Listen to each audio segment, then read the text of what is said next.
warahmatullahi wabarakatuh. Perkenalkan, nama saya Elsa Endriani, NIM 22110013, program studi S1 Farmasi semester 5A.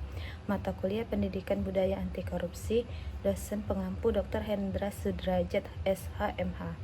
Baiklah, pada kesempatan ini saya akan menjelaskan tentang pencegahan dan pemberantasan korupsi menurut teori konstitusi Nusantara.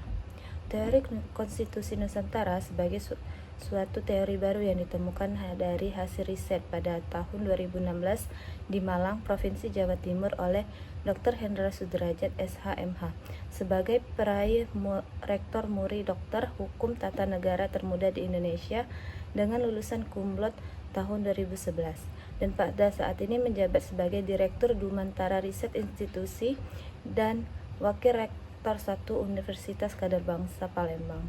Teori konstitusi Nusantara merupakan teori yang menjelaskan mengenai konstitusi dan peraturan perundang-undangan yang berlaku di masa lalu, yakni pada masa kerajaan dan kesultanan Nusantara, dan berfungsi sebagai nilai dan keteladanan berkonstitusi dalam kehidupan berbangsa dan bernegara saat ini, termasuk untuk mencegah terjadinya korupsi yang sangat marak di Indonesia. Dalam teori konstitusi Nusantara memiliki bahasan yang berhubungan dengan mata kuliah Pendidikan Budaya Anti Korupsi, karena salah satu pembahasannya memiliki hubungan dengan penegakan hukum dalam mencegah dan pemberantasan korupsi. Adapun komponen teori konstitusi Nusantara atau teori Nusantaralisme Constitution State of Culture sebagai berikut. 1. People habit atau kebiasaan masyarakat.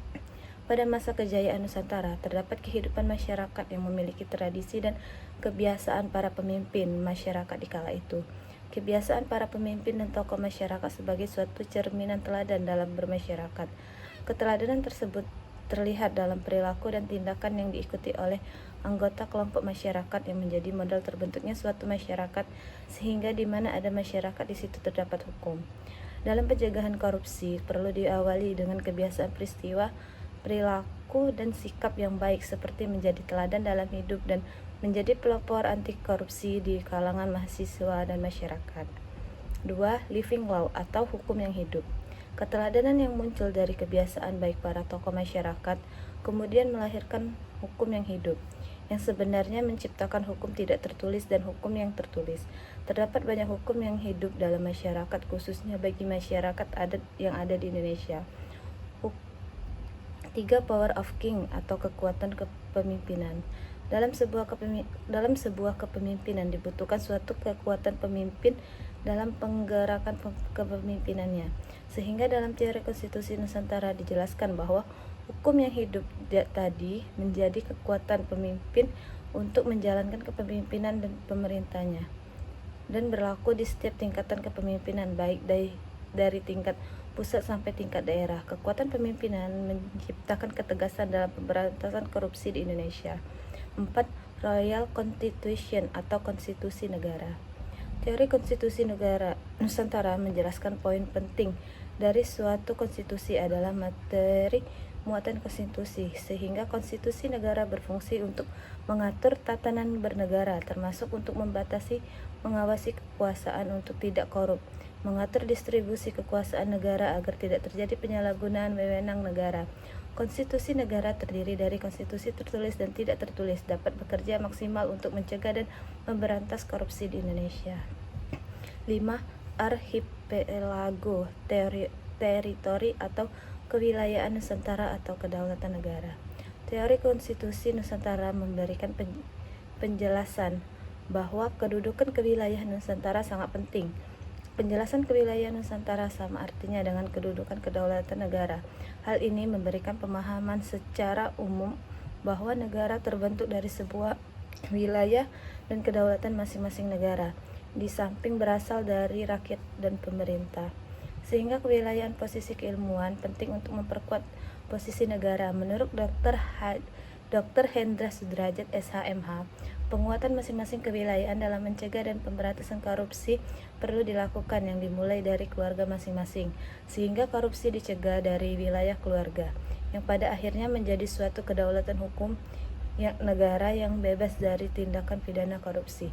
Di samping itu, dalam kajian kewilayahan, menurut Dr. Hendra Sudrajat SHMH, bahwa KPK perlu dibentuk di tingkat provinsi dan kabupaten atau kota, mengingat maraknya korupsi di tingkat daerah, sehingga dengan keberadaan KPK secara kelembagaan di tingkat daerah dapat bekerja secara hierarkis dengan KPK yang ada di pusat.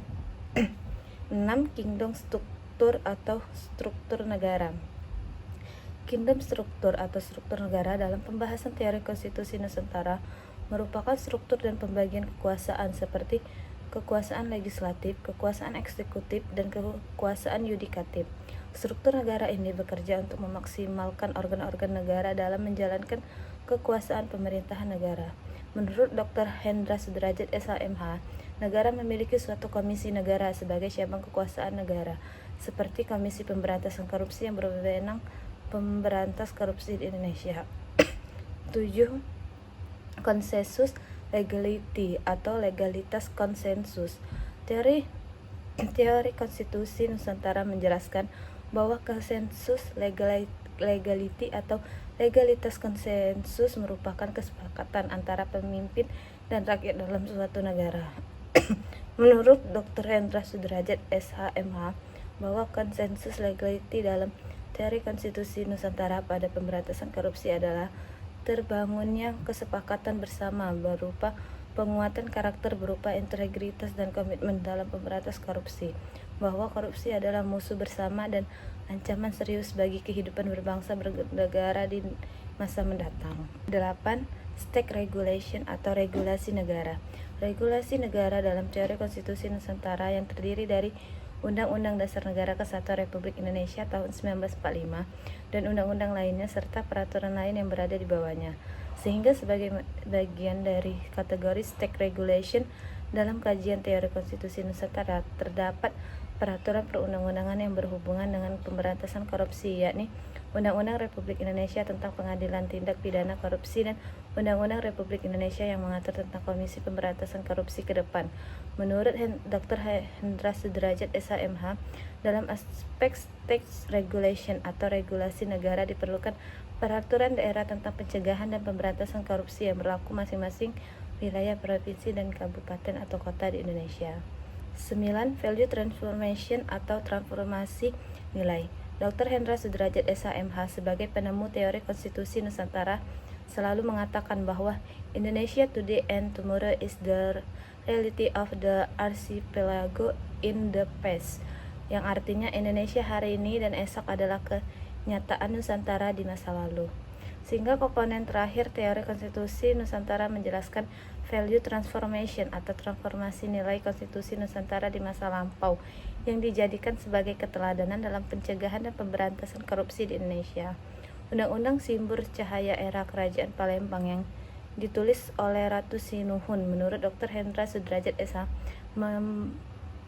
menyebutkan adanya perlindungan HAM di dalamnya yang secara tidak langsung melindungi hak milik orang lain dari perbuatan korupsi.